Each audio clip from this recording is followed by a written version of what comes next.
Hey there, you mean DC fans. Welcome if you're new. And today we're getting back into Absolute Batman issue number 11. Let's do it.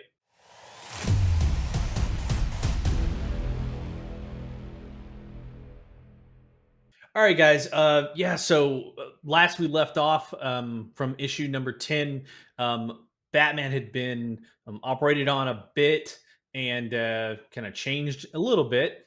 And he found Wayland after he mildly escaped and then actually did escape from the underground facility, almost a citywide thing under the island out there in Gotham City under Arkham Island.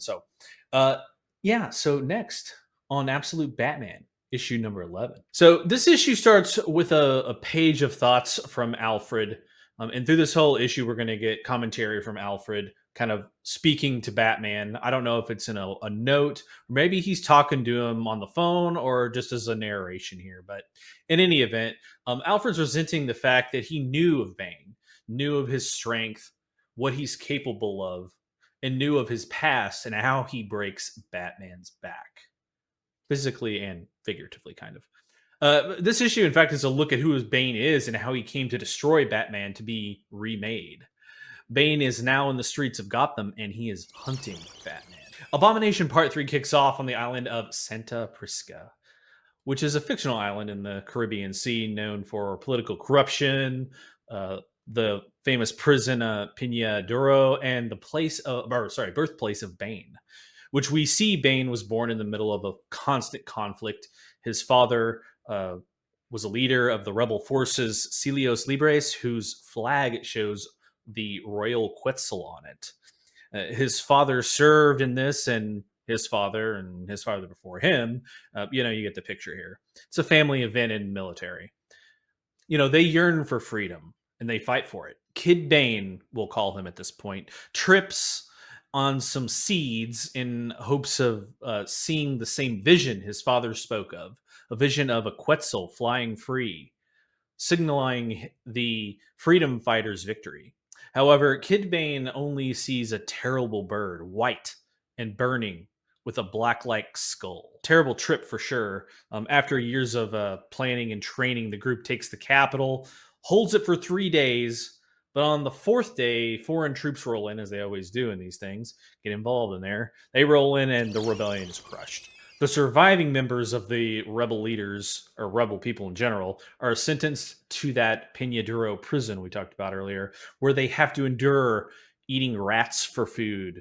And they have to sleep from the roof of the cages to not drown from the high tides that's rolling in from the sea. Years pass, and some of the men turn on the father, and Bane has to protect him and fights them off. 7 years pass, and still the father references this Quetzal flying free. In fact, he's referenced it continually through their captivity.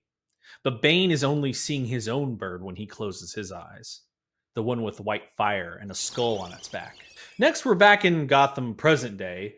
The curfew is still in effect as some of the patrols are checking the streets, but Bane definitely has no sympathy for them, though. He grabs one completely by his hand and kills him. The rest of the patrol opens fire on Bane, but alas, he's way too strong, too big, and easily disposes of them. Back to Bane's origin story now. After 11 years in the prison, he leads a group of inmates in an uprising, escaping the prison.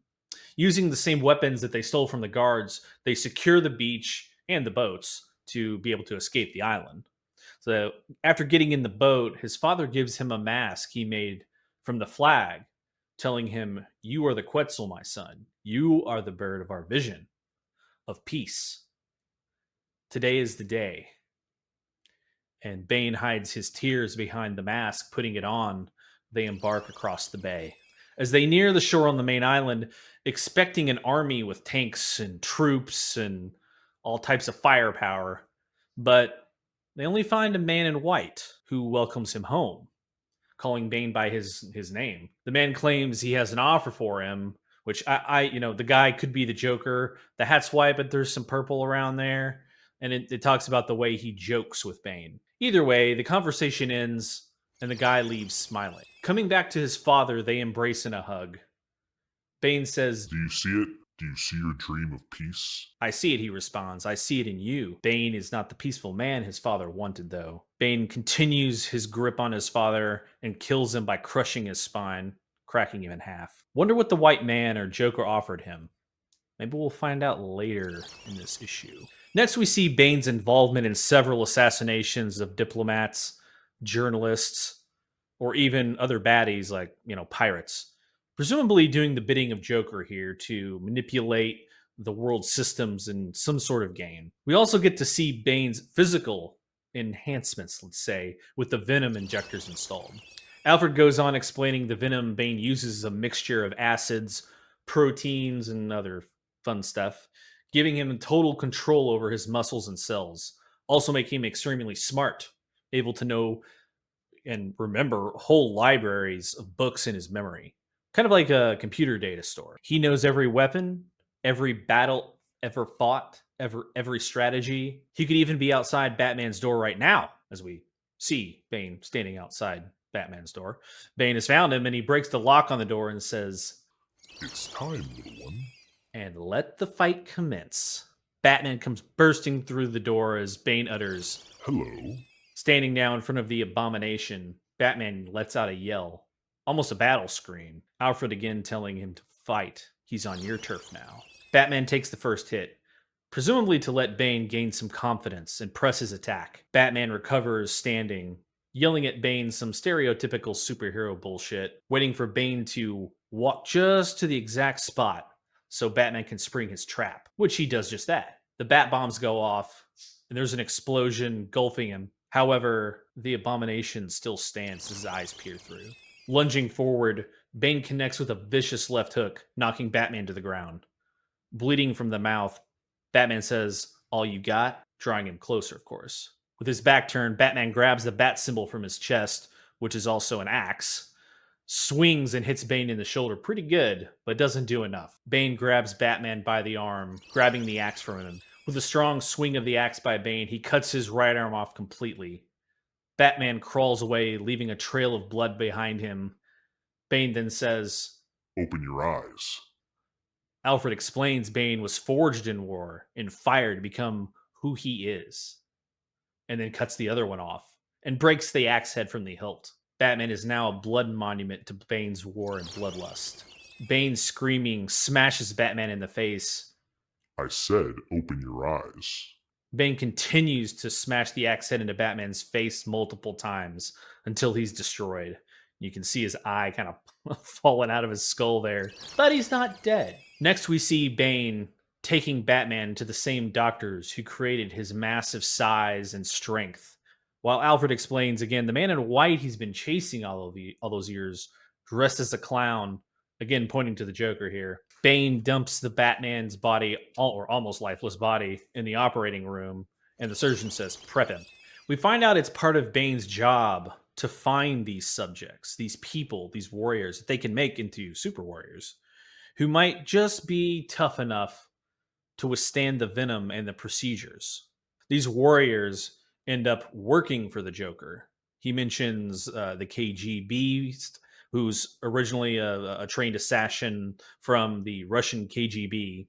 Deathstroke is mentioned along with another in the Middle East. Through all this dialogue, we get a glimpse of them improving Batman and transforming him. Bane sometimes comes back to Santa Prisca occasionally to see his wife and kids. The island looks prosperous, even peaceful. We come to find out Bane is offering the exact same for Bruce, but it will not be easy. It will not be peaceful, but he can bring peace to Gotham, just as Bane did to Santa Prisca. Bruce has been broken, survived the operations and the venom, and rebuilt into something new, the hero Gotham needs. Not the hero we deserved, but the hero we needed. Well, guys, thanks for joining me on this issue number 11 of Absolute Batman. Again, we get to see a full origin backstory here of Bane, at least in the Absolute universe, which really kind of follows the same storyline as the OG Bane, Santa Prisca, the prison, everything like that. There's a little other changes there, but I thought it was pretty good. Again, we learned that Bane is really not trying to kill Batman. He's trying to break him and rebuild him into an improvement, a way to get peace for Gotham through war, which is what Bane sees. He sees the destruction leading to rebirth, the Phoenix, all of that type of stuff. So, yeah, pretty good issue. Batman got fucked up pretty good, but yeah, he's completely something different now. It's wild stuff. Again, thank you guys for watching. We do appreciate it. We appreciate all of our new followers, all you loyal watchers. Can you please hit the like button, subscribe, all the fun stuff down there below, and hit the notification bell so you know when the next issue of one of the Absolute series comes out, because we are doing every single one of the Absolute series and they are all good. So yeah, check the rest of those out. We got them in playlist. Again, thank you so much, and until next time, later.